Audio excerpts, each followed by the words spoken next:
Propel Fitness Water. With Gatorade electrolytes, zero sugar, and vitamins, Propel hydrates better than water to help you get the most out of your workout and get back to your best self. What propels you? Propel with Gatorade electrolytes.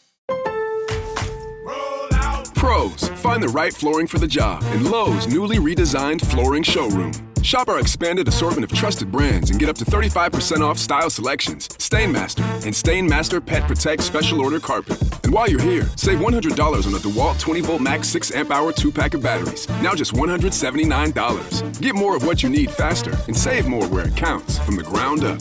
Our best lineup is here at Lowe's. Valid through 8/26 while supplies last. Selection varies by location. This message is brought to you by Apple Card. Shave ice by the beach. A trip to the state fair. And a throwback flick at the local drive-in. They're more than just items to check off the summer bucket list. They're also opportunities to earn 2% daily cash back when you use your Apple Card with Apple Pay. Apply for Apple Card now and use in minutes with Apple Pay. Subject to credit approval. Apple Card is issued by Goldman Sachs Bank USA, Salt Lake City branch. Terms and more at applecard.com. Coach Unplugged is brought to you by great people over at teachhoops.com for coaches who want to get better. From the Fifth Quarter Studios in Madison, Wisconsin, you're listening to Coach Unplugged. Here is your host, Steve Collins.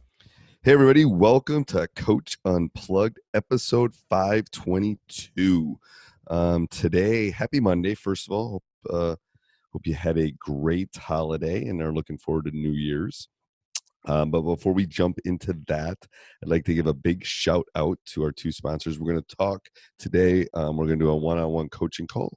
Going to show you what we do in teachhoops.com. One of the many things we do in teachhoops.com. You know, if you're a basketball coach at any level, I started this, 3 years ago for coaches just like you. Doesn't matter if you're a youth coach, a high school coach, a junior high coach, a college coach. There's a little bit of everything. One-on-one calls, office hours, my email. I'm on holiday and I'm still doing it. So we're going to give a call back and we're going to pull that curtain back and let you look at that a little bit.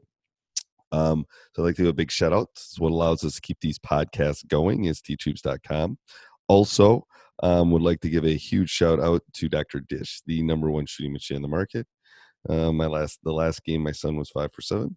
I won't say there's a direct correlation between the shooting machine and that because I'm a stats teacher, but you can draw any conclusion you want. So go over and check them out. Mention Coach Unplugged. They'll give you $300 off your next purchase. All right, let's head off to the podcast. Thanks so much for joining us this week. I'm thinking of doing a couple things. So I'm going to hopefully get some comments or reactions to it. I'm thinking of maybe adding what I would refer to as a quick hitter, a 3 or 4 minute podcast during the week. On different things, especially as the season starts up. So subscribe and like if you would be up to that. If you could email me at steve@teachhoops.com, that would be great. We have a great podcast today, in my opinion. It is office hours, a one-on-one office hour with Jake, one of our members at teachhoops.com. It's a great place to join. It's full of resources, a mentor, obviously. I'm there to help. I think it's perfect for you, the listener right now. It doesn't matter which level you're at, you will find something that will make you a better coach. And I wouldn't keep saying that if I didn't really believe it. But go over and check it out, teachhoops.com for coaches who want to get better. And I am tongue-tied, but I know in this interview or in this one-on-one thing, I was not. So that will be much better for you, the listener. So here we go. So what did you want to talk about this week? Are you kidding me? Press breaks. Press breaks. Yep. Yeah. So what kind of press break? Well, couple things. So I want to talk more of philosophy, kind of, how do I say it? Preparing for a press, that kind of thing, handling pressure, that, how to prepare your kids in practice before we start talking about the X's and O's piece. Okay. I'll give you a little bit of where I am. Your league is a lot different than my league in regards to pressure, I would assume. Like for us, we probably see a press maybe 1 to 2 to 3 times in the course of a whole season. Really? Yeah. Oh, I would love that. Yeah. Okay. Right. Well, especially what you've been telling me so far. So, last year we probably saw a little bit of pressure, like 2 or 3 times. And so our kids really struggle with it because they don't see it enough. And so, when I look back and I guess I start reflecting as a coach is, do I need to make sure that I try to touch on it more throughout the course of the season so that they have that necessity in the course of the game? Or is it, I don't feel like last year we played Watertown Luther Prep, who they basically press for the entire game, and that's something that we do not see in a small school division kind of thing. So, and they are regional, and that's a big game for us because of seeding.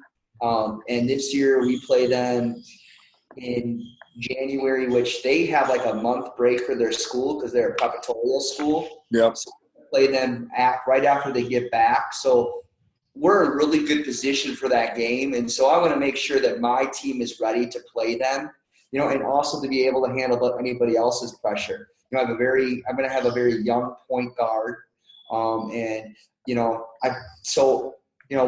is your practice logistics against the press first before we talk about X's and O's? So what, on a scale of 1 to 10, 10 being the worst team you've ever seen, and 1 being or let's go the other way, 10 being you're really good at press break, and 1 being you're really, really, really, really bad, where would you fall without practice? 4 or 5. 4 or 5. Okay, so then you probably got to build it in every week all year. Okay. So that's what I've had to do when we haven't been as good, is I've had to build it in basically every day, even if it's for 5 minutes. Okay. And how many ball handlers? 1, 2, 1? 1 to 2. 1 to 2. So then you have to work a lot on breaking the press with angles and cutting rather than dribbling, because their first thing is when they get pressure, kids, they either dribble and pick it up, which is what pressing teams want to happen, or they stand and watch. So, and this is something I've done a lot of thinking about, because teams are going to pressure us a lot this year, that because we see it all the time, for the most part, probably 80% of our games are pressure. So we will do it every day. It's going to grow to maybe 15, 20% for us every day, just because it's going to be one of our weak points. For you, come tournament time, and if you think you can make a run at tournament, you're going to see pressure at some point, definitely before the Kohl Center. I would guess. I don't know, but maybe not. Are you going to pressure people back? Okay, so if you're going to pressure teams, then when you're working, you can basically kill 2 birds with 1 stone then, because you're working on your pressure, and then you can also be working on your press break at the same time. So but it's going to be a certain lineup, because I have those 2 bigs that are just they're not quick enough laterally to press at all. Maybe a zone press, I think they could be able to do that. Or half court. But they will not be able to handle anything full court, man-to-man pressure kind of stuff. Is that how I beat you? Yes, man-to-man. I beat you by playing man, and I beat you by pressuring you? Yeah, you beat me in a game by playing man-to-man press. Okay, so then you should work on that just about every day. Okay. I mean, that's like on my sheet of paper, is like, how do you beat us? Kind of like you were talking about in my lesson with the open scout kind of thing. Yep. I really like that idea, and I have some older veteran coaches and stuff that I think. It's so good. I'm telling you, it is like one of the best things I've ever done. Because the problem is, when you become such a community and all the coaches start thinking the same, and you kind of, I don't know, it's kind of like this mass thought thing that you kind of like, oh, this is the way. And then all of a sudden you get this voice coming in outside that doesn't see the kids every day, doesn't do it. It is so good.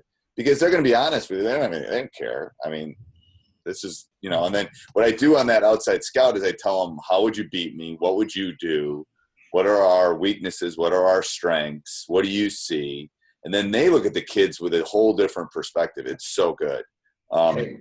And then in regards to that, here's my other question that makes it really difficult, is that in a smaller school, and I don't know what it's like in Memorial, and I'm sure you've had more teams with higher level of players, we have maybe 5 or 6 really good kids, and then it really kind of hitters off. And so I feel like my top 5 are not getting the reps that they need to feel like they're actually going to feel the pressure in the course of the game. they're not, it's not authentic enough in practice. It's not. You should bring in community guys if you can find them. That's the first of all, because that's legal. It is? It is. I believe it is. We haven't done it in a really long time. But how do you break your teams up when you practice? It depends on the time of the year. Early in the year, I break them up evenly. And then as the year goes on, I have them color-based. So my black team is my starters, and then my white team is my second string. Okay, so I do that. I'm similar in that respect. I do even early for sure. And then my starting group is my green group, and that's usually 6 to 7 guys for me. Maybe it'd be only 5 for you. Right. And then so. What days of the week do you normally play? Tuesday, Thursday. And you practice. You give them off Sunday. You practice. Do you practice Sunday or give them off Saturday? On Sundays we do practice. We always usually have off Saturday. Okay. So then what I would do is that next day after that Thursday game, that's when when I know I'm going to have a 3-day gap or a 2-day gap is when I balance them back out again, and I switch those balanced teams. I only tend to do it for 1 day a week. If we'll play on a Friday and we don't have any games during the week, then I can do it maybe Monday and Tuesday. But I found that makes it a lot more competitive because people are fighting for spots a little bit more. So when we have that long break between the next practice and scout practice. So you play on Thursday and then you don't play the next Tuesday. So you can practice Friday, give them off Saturday, you're going to go Sunday, Monday. So the next day tends to be a relatively weak practice because they just played. Yeah. That's been for me. So that's a good even one. And even how much prep are you really doing on Sunday? Monday tends to be not that much. We like to spend a lot of time on what defense we're going to be using or fine tuning some of our defensive stuff. And a lot of depending on what our weak point is if it's finishing or if it's shooting, those kind of things. It's not like a full blown practice. It's sometimes really specific where we might only go an hour and then maybe lift or do some conditioning. It depends on what we need. So it may go for an hour. It might go for an hour and 45. It depends on what we need at that time based on what we need to work on. It's not like your typical, get everything in a day. It's really really specific. If I want to maybe throw in a new type of zone press or I want to work on it for a good hour, I might spend that whole practice working on that. Right. So here's my thought with this. And again, I'm married to a psychologist. I am not one. But kids like to know where they fit. They really do. So after the first 3 weeks, basically most of them know who my top 7 or 8 are. And then when injuries occur, that throws the whole kit and caboodle into this chaos of I should be playing now. And it's like injuries never have bothered me. It's more the team dynamic it's bothered me, or at least our teams. That's where it's caused. And then the kid comes back and he moves back into the spot and everyone doesn't know where they fit. So it's good to do here's my top 7 and you guys, you're my 7th and you're my 9th and you got to do something if you want to move up. So I think that's good because I do think kids like that. Yeah. But I also think that when you do that, then there tends to be some complacency, at least for us, if I keep 15 from 13, 14, 15, I'm not going to play, blah, blah, blah. So what you do is you're giving them, when you go to those balance teams, you're giving them that opportunity to show me that I should get more playing time. And sometimes they do and sometimes they don't. So is that something that you communicate to your kids? Hey, this is a show me day. We're going to even out the teams. It is. And by January, they already know it is. By the time January is, because green and black is the way our 2 jerseys are for practice. Yeah. So the green group knows they're green. They come in by the 3rd week of practice. They know who's green, and they come in, and the green ones have green on, the black ones. So when I switch it, they know after I talk to them a couple times what's happening. But it's also a time to all right, you both get to run Adams Friendship's defense, and you both get to run this, so you can kind of see what we're going to see on Tuesday. And that's what's worked, because I like both teams being competitive. The problem with you is you probably have a bigger gap between 7 and yes, than I do. Huge. So that's where you need to somehow challenge. You need to do 6-on-5 stuff. You need to somehow we'll play contests. Like my starting five, we'll do what we call them one trips, where you go down the court once and then you come back once. So you play offense once and then you play defense once. And I will give the starters we'll play to 7. The starters will be down 4-0. So I try to, it's like the playground theory. I don't know if it was you. There was a really good idea I liked when the teams aren't even and they are like the lower team. If they score, they get the ball back. They do, yes. Those are some of the things I think they'll add intensity in practice. The other thing is we have a very solid group of JV kids this year, but they're not to the point where they would see the floor as maybe an 8, 9, or 10 maybe, but they might benefit a little bit more to play varsity and be in starters because now they have that 3-half rule. Right. So for us, that can be a good opportunity if we need to use some of those guys. So we're going to probably practice once or twice a week with the junior varsity. And the problem I've had with that, even when our JV's been really, really good, is physicality. It's the difference between a 15-year-old boy and an 18-year-old boy. Huge difference. It's crazy. I mean, I got a 14-year-old in my house. He looks like a little boy still. I mean, by the time he's 18, he won't. But so that's what I found. I haven't found it's the basketball skill. I found it's the physicality. The big boys would basically beat the crud out of them. Right. And like there's a couple kids that are really physical. Like I'm almost thinking, maybe it would pull a couple of those kids and use them even, once or twice a week for practice. And then, depending on what we're doing. You mean kids that have graduated that still live in town? I do have a couple. So they'd be good, especially when you need those. Hey, can you come in on Tuesdays? And when Wesley's come back and practiced against us, trust me, we've had good practices, Yeah. I hope so. Yeah, I'd hope so. All right, so that's some good stuff. So, okay. One other thing you talked about then was like 6v5, overloading, to add pressure if needed.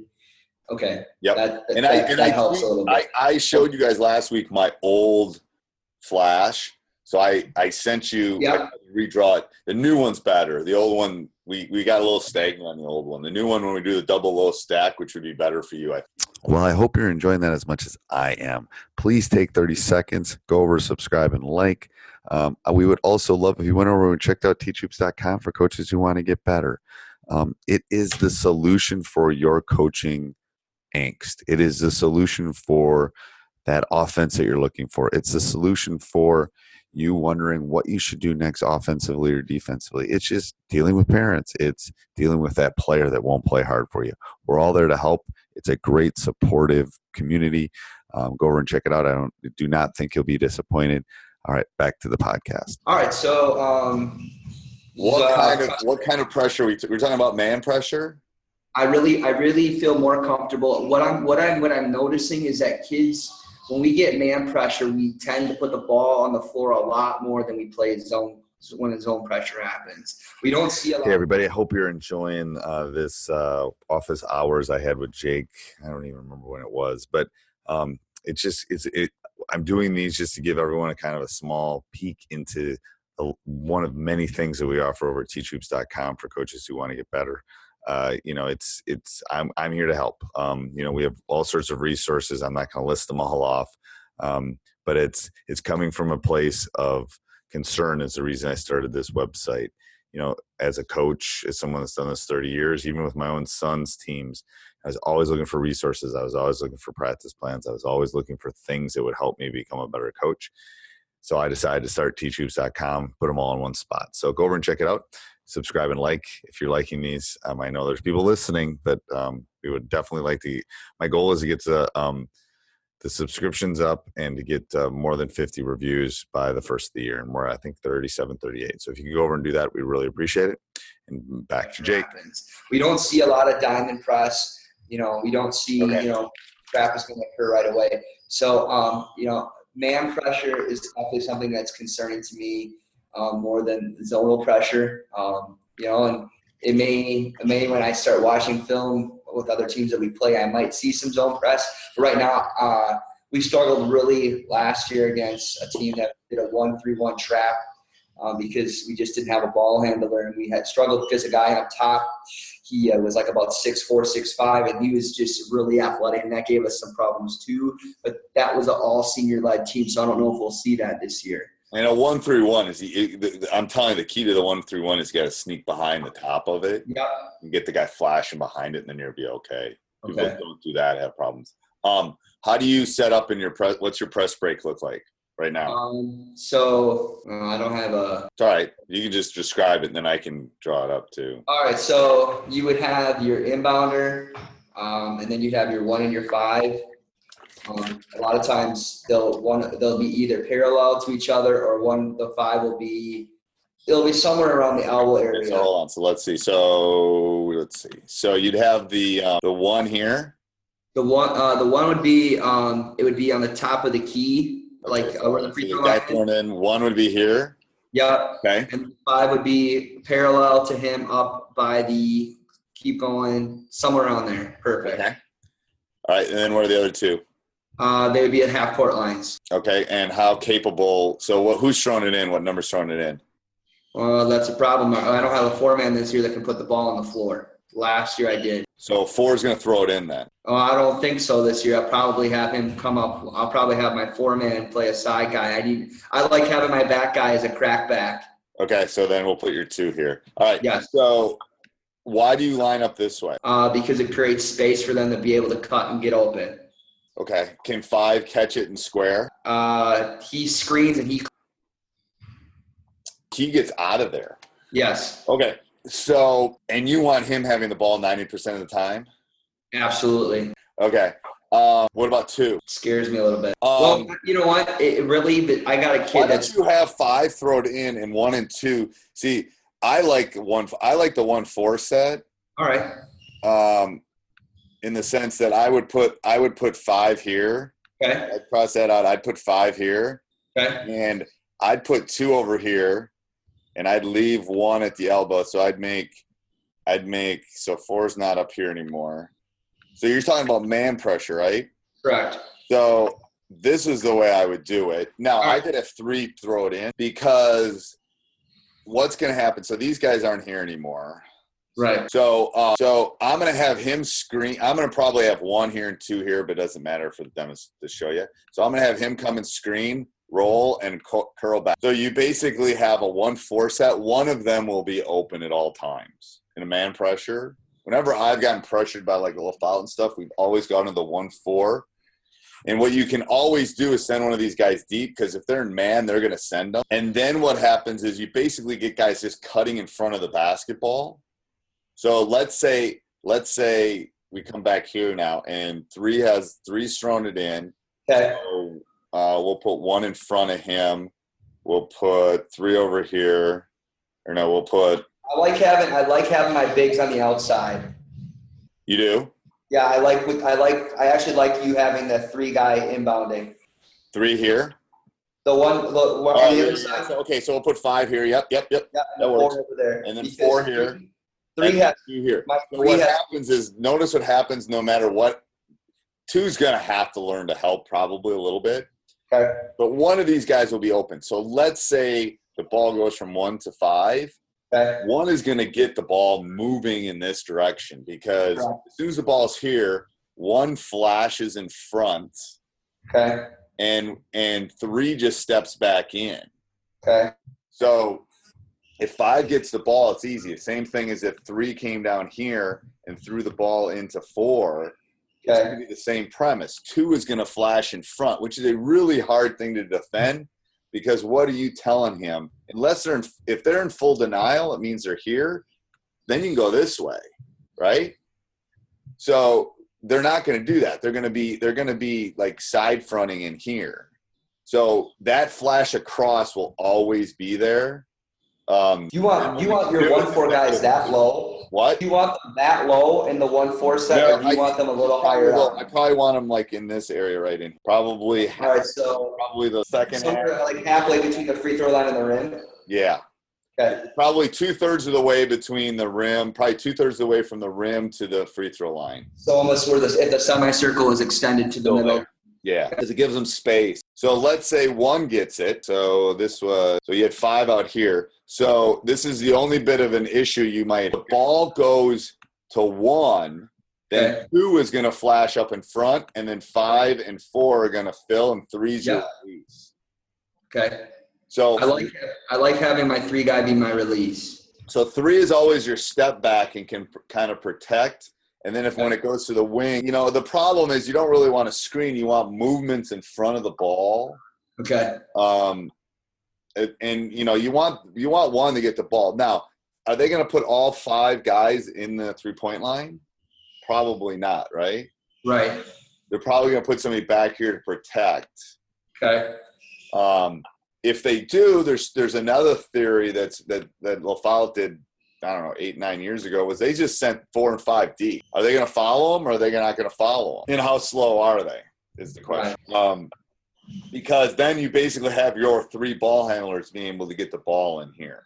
Yeah, I like how that's set up by putting your 2 weakest players as target players to get the ball back to the 2 guys, which makes complete sense. And my 5s and 4s are about 6'4", 6'5".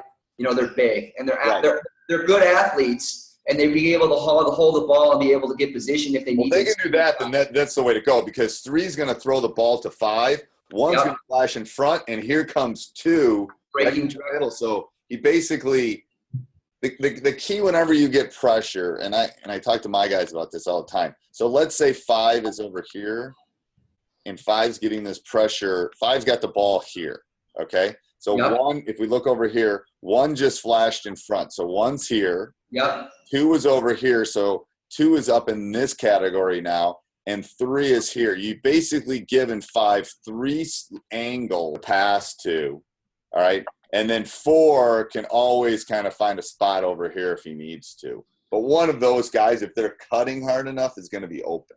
So, if he's denied, the 4 can have the option to flash middle if he needs to. Or just trying to find a spot. You think about most traps. Most traps are trying to take away because it takes – I don't know if they're not man trapping, there's a straight man, then they're definitely going to be open. But if they're trapping him, one of those 3 lanes or deep is going to be open. Okay. Either 4 going there, because all traps are based on taking away the 3 angles. This is actually really easy to teach too. It won't take much to really get install. But you know what's going to happen, and why you got to do it probably once a week, is you got to teach them to move. They'll want to stand and watch. Change their speeds and have good angles and be able to. You got to set like one's got to. Ooh, I'm going to go. Once in a while, one might need to go deep. Once in a while, one might have to go deep and then curl back. You're going to have to teach him some nuances to it. Most of the time, he's going to flash in front because it's that front flash. I'll show you something. When we run some quick hitters. Yes. We run them out of a 1-4 set, and we always set. So I'll show you. So we're here. Oops. So the ball's here, and we're in a 1-4 set. So here, and here. Okay, so whenever we run a quick hitter, this is how we run it. What he picks away, and he'll go this direction. Yeah. He always goes high, and the other guy always goes low, and he's always able to get the ball. And the reason is because think about if you're defending 3 here. He cuts high. What are you doing? You don't want the back cut, right?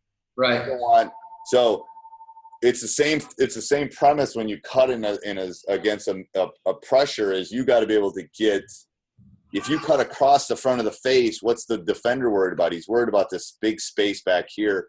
It's all going to be open. Okay. That makes sense? Makes complete sense. So that's why I like teams that struggle with pressure have to be able to cut, because you're not going to dribble through it. Right. That's just not. That was our problem last year. Is we tried to dribble through too much, and we weren't.